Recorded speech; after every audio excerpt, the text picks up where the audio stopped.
So here we have the definition of rational exponents.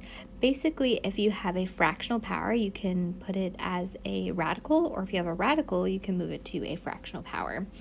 I'm going to write it another way. If we have a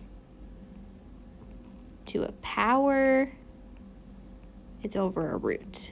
So that fraction is a power over root, so that when we rewrite it, we know that the root is going to go outside and it's going to be a to a power.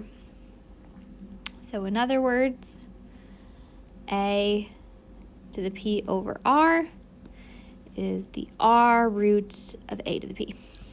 So powers get to be on top. They're the more powerful ones. Roots go in the ground. They're at the bottom of the fraction.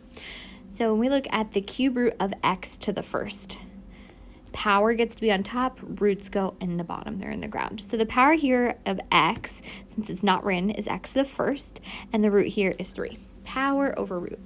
The third root of x is x to the 1/3.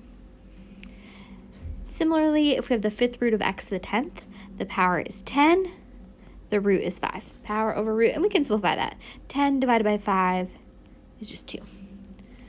So it would be x squared as the fully simplified answer.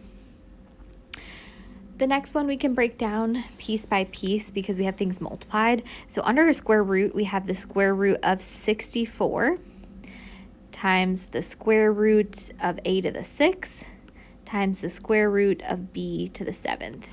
So we can separate those out because the square root of 64 is 8. You can break that down using primes if you need to, but the square root of 64 is 8.